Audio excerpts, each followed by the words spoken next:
But no, it's my first time in Pattaya, and I tell you what, and I've got to be honest with you, Barry threw us straight into the deep end. He said, right, we're going to go to Beach Road. And I've got to be honest with you guys, I thought I was probably the best looking man in Pattaya. Because by the time I actually walked down Beach Road, I'd been tooted at about 15 times in 22 seconds and thought, yeah, this is it. And then turned around to see a BART bus. So that didn't quite happen as well. And I've decided to rename Walking Street. I think that should be called J Walking Street. It's probably easier to get round. And then I've seen people with suntan problems, people with burns on their legs and things like that. And I saw an English guy the other day with big burns all down his legs. And I looked at him and I said, you really need some Viagra for that. And he said, what? I said, I think you really need some Viagra for that. And he said, will it help? I said, no, but it'll keep the sheets off your legs tonight. So,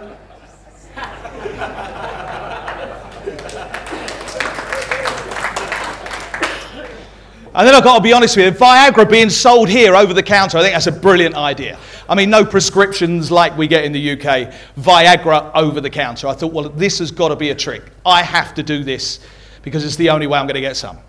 So I've done no more. I've gone into the pharmacy here and there's a sign on the wall and it said Viagra 50 milligrams, 100 milligrams, 150 milligrams. And I had to ask him, I said, excuse me, I said, can you get that over the counter? He said, you can when you've had 150 milligrams.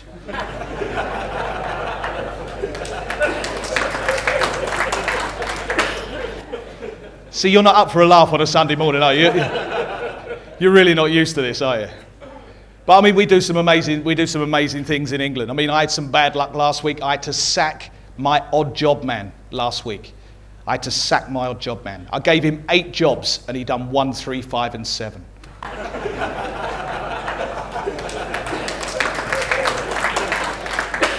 You need to liven up a little bit. Is this your first time as an audience? But there's lots of things here. I mean, I enjoy it. I've been down to seen the bar girls, and I've got to tell you, suffering with a bit of bad luck doesn't really help. I mean, the other night, I pulled a blind bar girl. Can you believe that? A blind bar girl. Unbelievable. I'll tell you what, she was brilliant. You had to hand it to her. And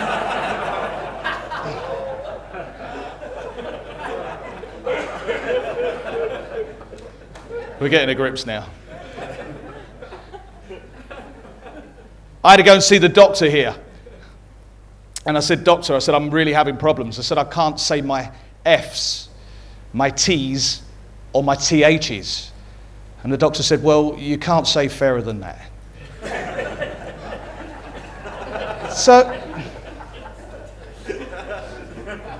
slowly but surely. But I mean, I get lots of fun like this. I mean, people say to me, Russ, you've had a chance to work all over the world. I've been very, very lucky. I've had a career that's taken me on 2 world tours, a tour with a fantastic guy that comes from England but now lives in the States called Engelbert Humperdinck. And we managed to go all across America and across Vegas, and we played some fantastic places. But people say to me, Russ, where did it start for you? Well, I've got to tell you, it started for me at a very young age, at the age of 11. I started off as a kiddie actor in the UK and was on a program for the BBC called Jack the Ripper. It was a series at the time. Not a gag. You're all right, mate. You've already had your phone going off. You now want to walk through the room, do you? He's not listening to me now. Seen you before. Yeah. I've seen him before, funny enough, on my television. Interference. And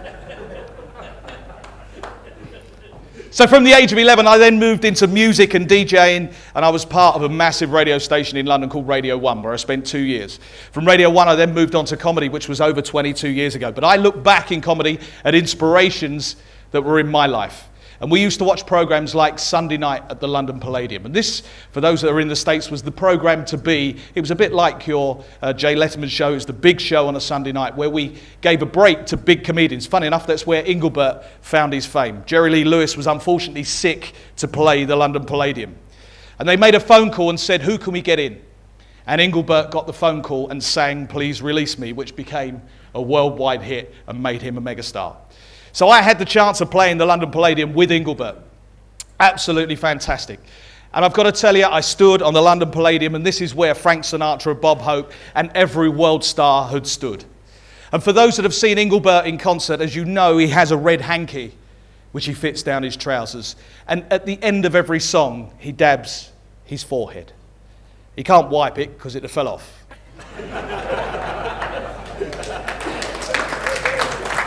So therefore, the front 2 rows of the concert were made up of wheelchairs, sticks, and them things that walk along on sticks, pensioners.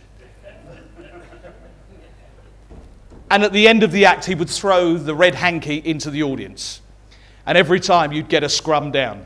It was like a scene from Scrapyard Challenge. And then people say to me, what other inspirations did you have in your life? Well, I've got to tell you, I had a few. You had comics coming through like Mike Yarwood. You had, obviously, the brilliant Tommy Cooper. For those that are Brits are amongst us, you'll remember the Tommy Cooper. And then we brought two comedians which were absolutely fantastic, and they were called the Two Ronnies. Now, if you didn't know the Two Ronnies, they always played with words. They always done great sketches. And I thought, what I'll do today is I'll bring you an inspiration from me from when I was a kid.